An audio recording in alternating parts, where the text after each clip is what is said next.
సర్వేంద్రియానాం నయనం ప్రధానం అన్నది మన నానుడి. నిజమే. కంటి చూపు లేకపోతే మన జీవితానికి వెలుగే లేదు. అయితే ఇంతటి కీలకమైన అవయవాలకు ఇవాళ కళ్ళకలకు మొదలుకుని క్యాట్రాక్ట్, గ్లకోమా వంటి జబ్బుల వరకు ఎన్నో రకాల సమస్యలు వేధిస్తున్నాయి. ఈ నేపథ్యంలో దృష్టి దోషాల్ని తగ్గించి కంటి ఆరోగ్యాన్ని మెరుగుపరిచే యోగాసనాలు, వాటి సాధనలో మెలకువల గురించి ఇప్పుడు తెలుసుకుందాం.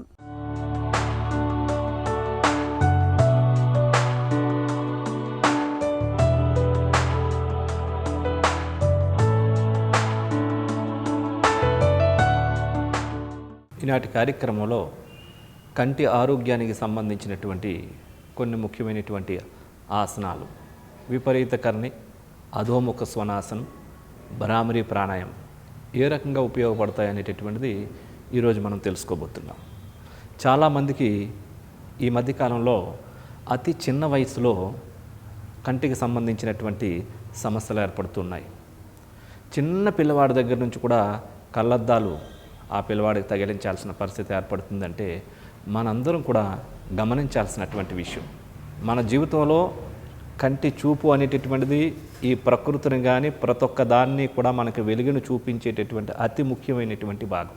ఎక్కువ సమయం స్క్రీన్స్ ఎక్కువ చూస్తూ ఉండడం, ప్రొద్దున లేస్తూనే మొబైల్ స్క్రీన్స్ చూడడం, రాత్రి 12-1 గంట దాకా కూడా ఆ స్క్రీన్లు చూస్తూ ఉండడం ద్వారా ఆ మొబైల్ లైటింగ్ యొక్క ప్రభావం కంటి నరాలపైన, కంటి మజిల్స్ పైన, వీటన్నిటి మీద పడి డ్యామేజ్ అయిపోయి అతి చిన్న వయసులో కంటి చూపు మందగించిపోయి అనేక రకమైన సమస్యలు ఏర్పడుతూ ఉన్నాయి.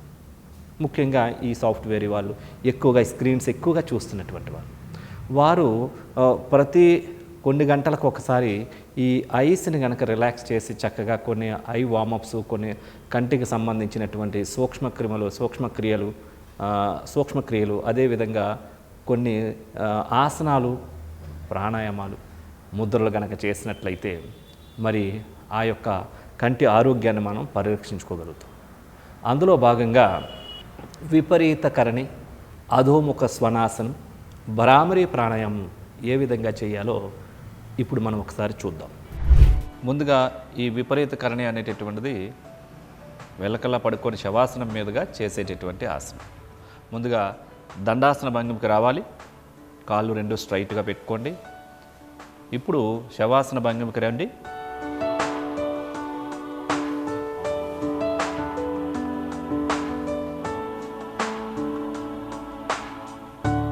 ఇప్పుడు రెండు కాళ్ళు ఫోల్డ్ చేసిన తర్వాత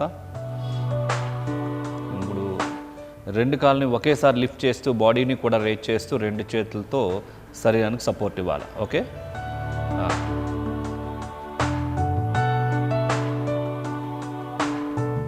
కాళ్ళు స్ట్రైట్గా ఉంటాయి. ఆసన స్థితిలో స్థిరంగా ఉండాలి. 1 2 3 4 5 6 7 8 9 10 11 12 13 14 15 16 17 18 19 20. ఇప్పుడు నిదానంగా కిందకి రావాలి. శవాసనలో కొద్దిసేపు విశ్రాంతి స్థితిలో ఉన్న తర్వాత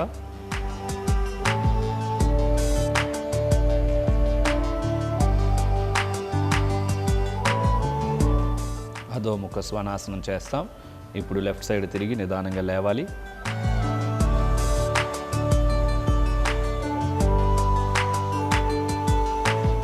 ఇప్పుడు వజ్రాసన భంగిమకి రావాలి.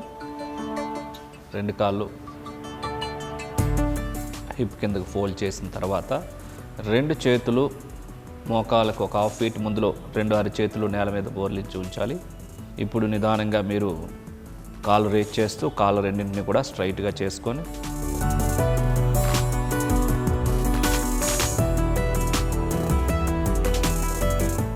One, 2, 3, 4, 5, 6, 7, 8, 9, 10, 11, 12, 13, 14, 15, 16, 17, 18, 19, 20. ఇప్పుడు మరలా నిదానంగా నీస్ను ఫోల్డ్ చేస్తూ వజ్రాసన భంగిమకి రావాలి. వజ్రాసనం మీద కూర్చొని ఇప్పుడు భ్రామరీ ప్రాణాయామం చేద్దాం. బొటనవేలు రెండు కూడా చెవి లోపల ఉంచి 4 వేళ్ళు కంటిపైన ఉంచాలి. ఇప్పుడు నిదానంగా పూర్తిగా శ్వాసను తీసుకోవాలి. మౌత్ క్లోజ్ చేసి ఆ శ్వాసని గొంతు నుండి శబ్దం చేస్తూ నోస్ ద్వారా శ్వాసని విడిచిపెట్టాలి.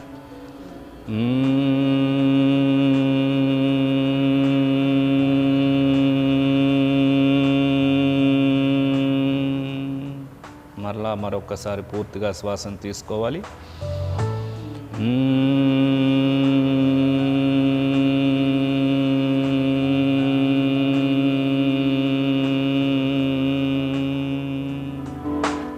మరొక్కసారి శ్వాసను పూర్తిగా తీసుకోండి.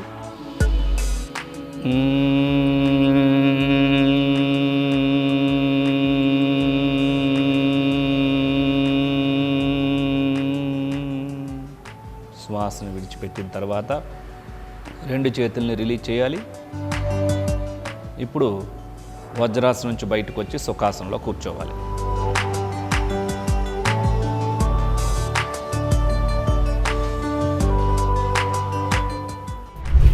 చూసారు కదండి, ఈ విపరీతకరణి, ఈ అధోముఖ స్వనాసనం, ఈ భ్రామరీ ప్రాణాయామాలు ఇవి చేయడం ద్వారా కంటి ఈ భాగానికి సంబంధించి మజిల్స్ కానీ నర్వస్ సిస్టమ్ కానీ ఇవన్నీ కూడా పూర్తిగా రిలాక్స్ అయ్యి ఆయా భాగాలంతా కూడా పూర్తిగా ఎనర్జైజింగ్ అయ్యి అక్కడ ఏర్పడినట్టు ఒత్తిడిని తొలగింపబడి రోగశక్తిని, స్ట్రెస్ని, ఆ యొక్క యాంగ్జైటీని తొలగించడం ద్వారా కంటి ఆరోగ్యాన్ని పూర్తిగా మనం పరిరక్షించుకోగలుగుతాం. వాటితో పాటుగా కొన్ని కంటికి సంబంధించినటువంటి వ్యాయామాలు ప్రొద్దున లేచిన వెంటనే, అదేవిధంగా మొబైల్ స్క్రీన్స్ ఎక్కువగా చూస్తున్నటువంటి వాళ్ళు, అదేవిధంగా టీవీలు కావచ్చు, ఈ కంప్యూటర్స్ కావచ్చు, ఎక్కువగా ఆపరేట్ చేస్తున్నటువంటి వాళ్ళు కూడా ప్రతి 2-3 గంటలకు ఒకసారి ఐ వార్మప్స్, ఐ బౌల్స్ని క్లాక్ వైజ్ ఒక 20 times, anti clockwise 20 times, అదేవిధంగా అప్ అండ్ డౌన్ ఒక 20 టైమ్స్ చేస్తూ, అదేవిధంగా ఈ యొక్క హ్యాండ్స్ రబ్ చేసుకొని చక్కగా ఈ కంటిపైన ఉంచుకోవడం ద్వారా కూడా